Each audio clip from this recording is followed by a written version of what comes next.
दोस्तों आप लोग कैसे हैं। आई होप कि आप लोग अच्छे होंगे और स्वस्थ होंगे। जैसा कि दोस्तों आप सभी को पता हुआ कि बोर्ड एग्जाम के लिए काफी अच्छी तरह से तैयारी करें ताकि अच्छे से अच्छे अंक प्राप्ति कर सके।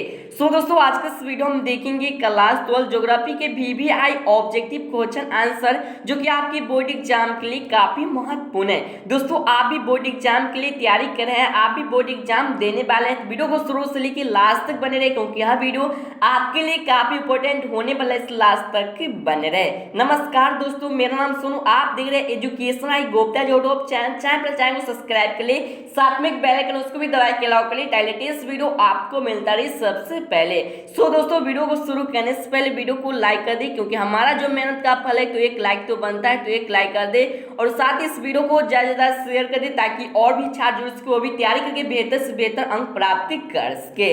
दोस्तों इससे पहले का वीडियो आप नहीं देखे हैं तो वीडियो के नीचे लिंक है या चाहे प्ले लिस्ट में आपको बहुत सारे वीडियो मिल जाएगा, वहां से देखिए सभी प्रश्न को अच्छी तरह से याद कर ले। दोस्तों आपको बता दें इस वीडियो में जितने भी प्रश्न काफी महत्वपूर्ण प्रश्न है, सभी प्रश्न को आप लोग ध्यान सुने, अच्छी तरह से याद कर ले ताकि आप लोग अच्छे से अच्छे अंक प्राप्ति कर सके। दोस्तों आपको बता दें इस वीडियो में जितने भी प्रश्न है, प्रश्न का आंसर आपको पहले से मालूम है तो नीचे जाके कमेंट करिए ताकि आपका जो तैयारी हो और भी बेहतर हो सके। तो चलिए दोस्तों इस कमाल की वीडियो को शुरू करते हैं। तो आप लोग वीडियो को लास्ट तक बने रहे और इस वीडियो को ज्यादा शेयर कर दे ताकि और भी छात्र जुड़ सके और वो भी तैयारी करके बेहतर से बेहतर अंक प्राप्ति कर सके। तो चलिए दोस्तों यहाँ पे एक एक करके सभी प्रश्न को देखेंगे, तो आप लोग यहाँ पे अच्छी तरह से जो कि देखे और याद कर ले ताकि आप अच्छे से अच्छे जो कि अंक ला सके। तो यहाँ पे देखते प्रथम प्रश्न की किस पर्वत पर ऊटी पर्यटक केंद्र अवस्थित है? किस पर्वत पर ऊटी पर्यटक केंद्र अवस्थित है? सबसे पहले तो आपको दो बार जो कि प्रश्न पढ़ना है और दो बार ऑप्शन पढ़ना है, उसके बाद आपको सही गलत का डिसीजन लेना है। इसका राइट आंसर की हम बात कर ली, इसका जो राइट आंसर है ऑप्शन यहाँ पे देख सकते हैं जिसका 20 करेक्ट आंसर है जो कि नीलगिरी। यानी दोस्तों किस पर्वत पर ऊटी पर्यटक केंद्र अवस्थित है? तो नीलगिरी। एक का जो सही आंसर ऑप्शन 20 का करेक्ट आंसर है। अगले प्रश्न यहाँ पे देखते दोनों प्रश्न की किस नगरीय क्षेत्र में प्रवासी जनसंख्या का अंश सर्वाधिक है? किस नगरीय क्षेत्र में प्रवासी जनसंख्या का अंश सर्वाधिक है? तो दोस्तों यहाँ पे चार ऑप्शन दिया, इसी प्रकार आपको बोर्ड एग्जाम में भी दिया रहेगा, जो भी यहाँ पे करेक्ट आंसर रहेगा जो कि आपको गोला करना रहेगा। तो आप लोग ऑप्शन को ध्यान से देखिएगा, आप एग्जाम में या कहीं भी टेस्ट देते हैं या जो भी आपका प्रक्रिया यानी कि प्रतियोगिता एग्जाम में कहीं भी, तो सबसे पहले तो जो छात्र है दो बार यहाँ पे प्रश्न को पढ़े और दो बार ऑप्शन को पढ़े, उसके बाद ही आप सही गलत का निर्णय लें। इसका राइट आंसर की हम बात कर ली, इसका जो राइट आंसर है ऑप्शन है, इसका करेक्ट आंसर है मुंबई। तो दोस्तों आपको यह किस नगरीय क्षेत्र में प्रवासी जनसंख्या का अंश सर्वाधिक है? तो मुंबई। दो का जो सही आंसर ऑप्शन है, इसका करेक्ट आंसर है। अगले प्रश्न यहाँ पे देखते तीनों प्रश्न की जल अभाव वाले क्षेत्रों में किस प्रकार की बस्तियां पाई जाती है? जल अभाव वाले क्षेत्रों में किस प्रकार की बस्तियां पाई जाती है? इसका राइट आंसर हम बात करें, इसका जो राइट आंसर है ऑप्शन नंबर 20 का करेक्ट आंसर जो कि परकिन्नन। यानी तो जल अभाव वाले क्षेत्रों में किस प्रकार की बस्तियां पाई जाती है? तो परकिन्नन। 3 का जो सही आंसर ऑप्शन 20 का करेक्ट आंसर है। अगले प्रश्न यहाँ पे देखते हैं चारों प्रश्न की खरीफ फसल की कृषि ऋतु क्या है? खरीफ फसल की कृषि ऋतु क्या है? दोस्तों काफी महत्वपूर्ण प्रश्न है, काफी बार बोर्ड एग्जाम में पूछे जा चुके हैं और ये जो आप है क्लास 10th में भी पढ़ चुके होंगे कि खरीफ फसल की कृषि ऋतु क्या है। इसका राइट आंसर हम बात करें, इसका जो राइट आंसर है ऑप्शन 20 का करेक्ट आंसर है अप्रैल से जून। तो दोस्तों आपको खरीफ फसल की कृषि ऋतु क्या है? तो अप्रैल से जून। 4 का जो सही आंसर ऑप्शन 20 का करेक्ट आंसर है। दोस्तों अभी तक वीडियो को शेयर नहीं किया तो वीडियो को शेयर कर दें ताकि जो भी छात्र चाहते हैं कि अच्छी तरह से तैयारी करके बेहतर से बेहतर अंक लाना, तो वो भी तैयारी करके अच्छे से अच्छे अंक प्राप्ति कर सके।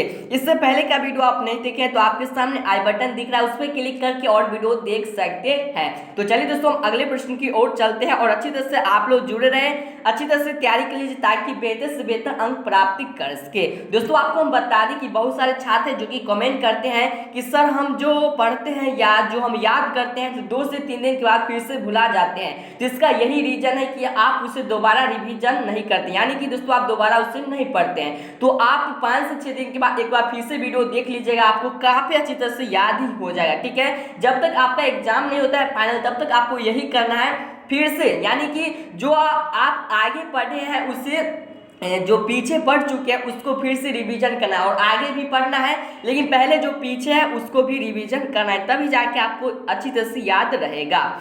अगले प्रश्न यहाँ पे देखते 5वां प्रश्न की ब्राजील के कॉफी बागान को क्या कहा जाता है, यानी इसको कह रहा है कि ब्राजील के कॉफी बागान को क्या कहा जाता है। इसका राइट आंसर की हम बात कर ली तो इसका जो राइट आंसर है ऑप्शन नंबर ए इसका करेक्ट आंसर है फेजेंडा, यानी तो ब्राजील के कॉफी बागान को क्या कहा जाता है, तो फेजेंडा कहा जाता है। 5 का जो आंसर ऑप्शन है इसका करेक्ट आंसर है। अगले प्रश्न यहाँ पे देखते हैं 6वां प्रश्न की बिस्कुट उद्योग किस प्रकार के उद्योग से संबंधित है। दोस्तों काफी महत्वपूर्ण प्रश्न है, काफी बार बोर्ड एग्जाम में पूछे जा चुके हैं, हो सकता है तो आपके एग्जाम में भी आ सकते हैं कि बिस्कुट उद्योग किस प्रकार के उद्योग से संबंधित है। तो यहाँ पे 4 ऑप्शन दिया, इसका राइट आंसर हम बात कर ले, इसका जो राइट आंसर है ऑप्शन 20 का करेक्ट आंसर है उपभोक्ता। तो दोस्तों आपको यह कि बिस्कुट उद्योग किस प्रकार के उद्योग से संबंधित है, उपभोक्ता। 6 का जो सही आंसर ऑप्शन 20 का करेक्ट आंसर है। अगले प्रश्न आप ये देखते 7वां प्रश्न की बाह्यस्रोतीयकरण सहायक है, बाह्यस्रोतीयकरण सहायक है, किसमें सहायक है। तो यहाँ पे 4 ऑप्शन दिया है। सबसे पहले तो आप लोग ऑप्शन को ध्यान से देखो, उसके बाद या सही गलत का डिसीजन लें, क्योंकि बहुत सारे छात्र जो कि जल्दी में गड़बड़ करके आ जाते हैं, तो ऐसा आपको नहीं करना है। आपको सही से पढ़ना है, सही से देखना है, उसके बाद ही आपको डिसीजन लेना है। इसका राइट आंसर हम बात कर ली, इसका जो राइट आंसर है ऑप्शन डी इसका करेक्ट आंसर है इनमें से सभी, यानी दोस्तों ये जो आप 3 ऑप्शन देख रहे हैं ये सभी सहायक है, इसलिए इसका जो करेक्ट आंसर है ऑप्शन डी इसका राइट आंसर है।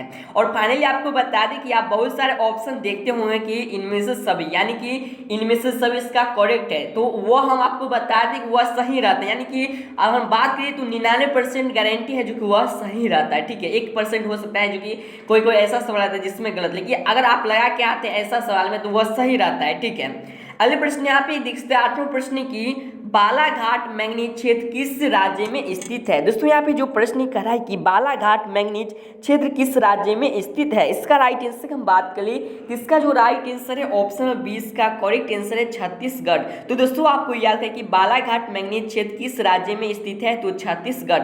8 का जो आंसर ऑप्शन 20 का करेक्ट आंसर है। अगले प्रश्न यहाँ पे देखते जो 9वां प्रश्न कह रहा है कि यहाँ पे जो कि मणिपाल सॉफ्टवेयर तकनीकी पार्क कहाँ है, यानी इसको कह रहा है कि मणिपाल सॉफ्टवेयर तकनीकी पार्क कहाँ है। तो यहाँ पे 4 राज्य का नाम दिया, इसका राइट आंसर हम बात कर लिए, इसका जो राइट आंसर है ऑप्शन में क्या हो जाएगा, तो ऑप्शन ए इसका करेक्ट आंसर है सिक्किम में। तो दोस्तों आपको यह कि मणिपाल सॉफ्टवेयर तकनीकी पार्क कहाँ है, तो सिक्किम में है। 9 का जो सही आंसर ऑप्शन ए इसका करेक्ट आंसर है। अगले प्रश्न यहाँ पे देख सकते हैं जो 10वां प्रश्न कह रहा है कि नवनिश्चयवाद से संबंधित कौन है, नवनिश्चयवाद से संबंधित कौन है। तो इसका राइट आंसर हम बात कर ली, इसका जो राइट आंसर है देख सकते हैं ऑप्शन 20 का करेक्ट आंसर है जो कि हम बोल्ट, यानी तो कि नवनिश्चयवाद से संबंधित कौन है, तो हम वोल्ट है। तो 10 का जो सही आंसर ऑप्शन 20 का करेक्ट आंसर है। अगले प्रश्न यहाँ पे देखते 11वां प्रश्न की निम्नलिखित में से कौन एक महाद्वीप में जनसंख्या वृद्धि सर्वाधिक है। दोस्तों काफी महत्वपूर्ण प्रश्न है और काफी यहाँ पे बार पूछे जा चुके हैं, तो इसका राइट आंसर क्या होगा नीचे जल्दी से कमेंट करिए। जो भी छात्र अच्छे अंक लाना चाहते हैं तो मेहनत कर दीजिए अभी से, आपका जो अंक है काफी बेहतर आएगा। और बच गया यहाँ पे जो कि सब्जेक्टिव, तो सब्जेक्टिव वहाँ पे लिखा रहता है कि कृपया अपने सबने उत्तर दे। तो आपको फाइनली क्या करना है, सब्जेक्टिव में पढ़ लेना है बुक में, ठीक है, या आपको हम चैनल पे तैयारी करा देंगे, ठीक है, और आप लोग बेहतर से बेहतर अंक प्राप्ति कर सकते हैं। सब्जेक्टिव अगर आप एक भी समझ लेते हैं तो आप अपने शब्द में उत्तर लिख के आ सकते हैं। और बहुत सारे छात्र के मन में यही डाउट रहता है कि हम जो लिखेंगे वह गलत है, तो फाइनली ये डाउट आप निकाल दीजिए कि हम जो लिखेंगे वह गलत है। ये सोचिए कि हम जो लिख रहे हैं वही सही है, लेकिन आपको लिख के आना होगा तभी जाके आपको अच्छे अंक मिलेगा। और ऑब्जेक्टिव में आपको अच्छी तरह से याद करना होगा, क्योंकि ऑब्जेक्टिव आपको कहाँ से आएगा या कहीं से हम बात की तो बुक से ही आएगा, लेकिन आपको अच्छी तरह से याद रहेगा तभी जाके आप समझ सकते हैं जो इसका करेक्ट आंसर सी होगा या इसका करेक्ट आंसर ए होगा, ठीक है, तो आपको याद रहेगा तभी। और सब्जेक्टिव की हम बात करें तो उसमें ऐसा नहीं रहता, उसमें अगर आप उससे रिलेटेड थोड़ा भी लिख देते अपने शब्द में तो आपको अंक अच्छा मिल जाएगा, ठीक है। तो यहाँ पे जो हम प्रश्न नहीं कर रहा है कि निम्नलिखित में से कौन एक महाद्वीप में जनसंख्या वृद्धि सर्वाधिक है, जिसका जो करेक्ट आंसर है ऑप्शन 20 का करेक्ट आंसर अफ्रीका, ठीक है। अगले प्रश्न यहाँ पे देखते हैं 12वें प्रश्न की निम्नलिखित में कौन सा एक तृतीय क्रियाकलाप है। निम्नलिखित में कौन सा एक तृतीय क्रियाकलाप है। इसका राइट आंसर हम बात कर ली तो इसका जो राइट आंसर है ऑप्शन में यहाँ पे डी इसका करेक्ट आंसर है जो कि व्यापार। यानी तो निम्नलिखित में कौन सा एक तृतीय क्रियाकलाप है तो व्यापार है। 12 का जो सही आंसर ऑप्शन में डी इसका करेक्ट आंसर है। अगले प्रश्न यहाँ पे देखते जो 13वां प्रश्न काफी महत्वपूर्ण प्रश्न काफी बार एग्जाम में पूछे जा चुके हैं कि निम्नलिखित में वह कौन सा एक सबसे सस्ता परिवहन साधन है जो भारी सामान और लंबी दूरी के लिए उपयुक्त है। यानी इसको कहा है कि ऐसा वह कौन सा सबसे सस्ता परिवहन है साधन है जो भारी सामान और लंबी दूरी के लिए उपयुक्त है यानी कि यूजफुल है। जिसका राइट आंसर हम बात करें तो इसका जो राइट आंसर है ऑप्शन में यहाँ पे 20 का करेक्ट आंसर रेल परिवहन। ठीक है, तो 13 का जो सही आंसर ऑप्शन में 20 का करेक्ट आंसर है। सो दोस्तों अभी तक वीडियो को लाइक नहीं किया है तो वीडियो को लाइक जरूर कर दी क्योंकि आपके लिए हम काफी मेहनत करके वीडियो बनाते हैं तो एक लाइक तो बनता है, तो एक लाइक कर दे और साथ ही इस वीडियो को ज़्यादा शेयर कर दे ताकि और भी यहाँ पे छात्र जुड़ सके, वो भी तैयारी करके बेहतर से बेहतर अंक ला सके। और आप भी व्हाट्सएप फेसबुक चलाते हैं तो इस वीडियो को हर जगह फैला दे ताकि और भी छात्र यहाँ पे तैयारी करके बेहतर से बेहतर अंक प्राप्त कर सके। सो दोस्तों इससे पहले का वीडियो आप नहीं देखे हैं तो वीडियो के नीचे लिंक है तो वहां से भी आप देख सकते हैं या आपको चाहेंगे प्ले लिस्ट में बहुत सारे वीडियो मिल जाएगा, वहां से भी आप देख के बेहतर तरीका से तैयारी करके बेहतर से बेहतर अंक प्राप्त कर सकते हैं।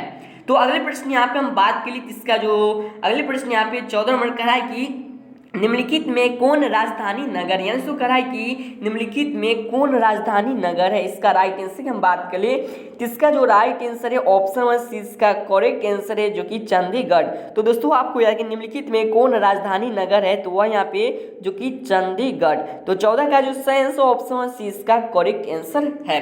सो दोस्तों आप लोग अगर चैनल पे पहली बार आए हैं या चैनल पे नए हो तो चैनल को सब्सक्राइब कर ले, साथ में एक बेल आइकन उसको भी दबा के अलाउ करिए ताकि लेटेस्ट वीडियो आपको मिलता रहे सबसे पहले। अगले प्रश्न यहाँ पे देखते हैं 15वें प्रश्न की मानव भूगोल का जनक किसे कहा जाता है। मानव भूगोल का जनक किसे कहा जाता है। इसका राइट आंसर हम बात करें कि इसका जो राइट आंसर है ऑप्शन में यहाँ पे ए इसका ऑप्शन इसका जो होगा ए नहीं होगा बल्कि यहाँ पे डी होगा क्योंकि रेड जेल को कहा जाता है। यानी तो मानव भूगोल का जनक किसे कहा जाता है तो रेड जेल को कहा जाता है। 15 का जो सही आंसर ऑप्शन डी इसका करेक्ट आंसर है। अगले प्रश्न यहाँ पे 16वें प्रश्न की निम्नलिखित में से कौन सा एक लॉ एक्स नहीं है। निम्नलिखित में से कौन सा एक लॉ एक्स नहीं है। तो दोस्तों ये जो प्रश्न आप क्लास 10th में भी पढ़ चुके हैं तो आप सभी को पता होगा इसका राइट आंसर क्या हुआ, नीचे जल्दी से कमेंट करें। इसका राइट आंसर हम बात कर ली इसका जो राइट आंसर है ऑप्शन में इसका करेक्ट आंसर है एंथ्रासाइड। तो दोस्तों आप सभी को पता होना चाहिए कि लॉ एक्स यहाँ पे जो कि हेमाटाइट है, लिग्नोनाइट है, मैग्नेटाइट है, ये सभी है लेकिन ये एंथ्रासाइड नहीं है। अगले प्रश्न यहाँ पे देखते 17वें प्रश्न की अधिवास की लघुत्तम इकाई है। अधिवास की लघुत्तम इकाई है। इसका राइट आंसर हम बात कर ली इसका जो राइट आंसर है ऑप्शन 20 का करेक्ट आंसर है पल्ली। तो दोस्तों आप अधिवास की लघुत्तम इकाई है पल्ली। 17 का जो सही आंसर ऑप्शन 20 का करेक्ट आंसर है। अगले प्रश्न यहाँ पे देखते जो 18वें प्रश्न कहा है कि भारत के 4 महानगरों को जोड़ने वाली सड़क है। दोस्तों काफी महत्वपूर्ण प्रश्न है और ये भी प्रश्न आप क्लास 10th भूगोल में पढ़ चुके हैं यानी कि ज्योग्राफी में आप पढ़ चुके हैं तो आप सभी को पता होना चाहिए। तो भारत के 4 महानगरों को जोड़ने वाली सड़क है तो वह कौन सा सड़क है। इसका राइट आंसर की हम बात करें जिसका जो राइट आंसर है ऑप्शन डी इसका करेक्ट आंसर है जो कि स्वयं चतुर्भुज मार्ग। यानी तो यही है जो कि यहाँ पे 4 महानगरों को जोड़ने वाली सड़क है। 18 का जो सही आंसर ऑप्शन डी इसका करेक्ट आंसर है। सो दोस्तों आपको बता दें मेरा एक सेकेंड चैनल भी है जिसका लिंक वीडियो के नीचे मिल जाएगा, वहां जाकर चैनल को सब्सक्राइब कर ले, साथ में एक बेल आइकन उसको भी दबा के अलाउ कर ले ताकि लेटेस्ट नोटिफिकेशन आपको मिलता रहे यानी कि लेटेस्ट वीडियो आपको मिलता रहे और आप भी वहां से देख के बेनिफिट पाते रहे। दोस्तों आपको बता दें उस चैनल पे ऑनलाइन जुड़े वीडियो आपको मिलेगा तो जाके जल्द चैनल को सब्सक्राइब कर ले ताकि लेटेस्ट आपको अपडेट मिलता रहे सबसे पहले। तो चलिए दोस्तों हम अगले प्रश्न की ओर चलते हैं। अगले प्रश्न यहाँ पे देखते हैं 19वें प्रश्न की निम्नलिखित राज्यों में से किस एक में जनसंख्या का घनत्व सर्वाधिक है। निम्नलिखित राज्यों में से किस एक में जनसंख्या का घनत्व सर्वाधिक है। इसका राइट आंसर हम बात कर ली इसका जो राइट आंसर है ऑप्शन 1 इसका करेक्ट आंसर है पश्चिम बंगाल। तो दोस्तों ये भी काफी महत्वपूर्ण प्रश्न है कि निम्नलिखित राज्यों में से किस एक में जनसंख्या का घनत्व सर्वाधिक है तो वह यहाँ पे पश्चिम बंगाल। 19 का जो सही आंसर ऑप्शन है इसका करेक्ट आंसर है। अगले प्रश्न यहाँ पे देखते हैं, जो 20वां प्रश्न का है कि निम्नलिखित में से कौन सा भारत में पुरुष प्रवास का मुख्य कारण है। इसको कह रहा है कि निम्नलिखित में से कौन सा भारत में पुरुष प्रवास का मुख्य कारण है। तो दोस्तों इसका जो करेक्ट आंसर है ऑप्शन नंबर सी, इसका करेक्ट आंसर है काम और रोजगार। यानी दोस्तों आप सभी को पता है कि भारत में यह है जो कि बहुत सारे यहाँ पे बेरोजगार है, यानी कि उनको काम नहीं है, ठीक है, रोजगार नहीं है, ठीक है। तो यहाँ पे वही करा है कि भारत में पुरुष प्रवास का मुख्य कारण क्या है, तो वह यहाँ पे काम और रोजगार। 20 का जो सही आंसर ऑप्शन सी इसका करेक्ट आंसर है। तो दोस्तों आपको बता दें इस वीडियो में ज्योग्राफी के कुल यहाँ पे 20 प्रश्न थे। तो पहले से आपको कितने प्रश्न याद थे नीचे कमेंट करिए। वीडियो आपको कैसा लगे ये भी नीचे जाके कमेंट करिए। आई होप कि आपको वीडियो पसंद आए, वीडियो को लाइक कर दे, साथ ही इस वीडियो को ज्यादा से ज्यादा शेयर कर दे ताकि और भी छात्र जुड़ सके। साथ में हम बात करें तो आप लोग चैनल पर नया हो, चैनल को सब्सक्राइब कर लिए, साथ में बेल आइकन उसको भी दबा के लाओ कर लिए ताकि लेटेस्ट नोटिफिकेशन के साथ आपको वीडियो मिलता रहे और आप भी तैयारी करके बेहतर से बेहतर अंक प्राप्त कर सके। इससे पिछले वर्ष जो भी छात्र यहाँ पे तैयारी किए थे काफी बेहतर अंक लाए हैं। तो आप लोग इतना मेहनत कीजिए, इतना वीडियो देखिए और इतना घर पे बैठ के पढ़े ताकि बेहतर से बेहतर अंक प्राप्ति ला सके। तो चलिए दोस्तों फिर मैं किसी और वीडियो के साथ जय हिंद, आप सभी का दिन शुभ हो।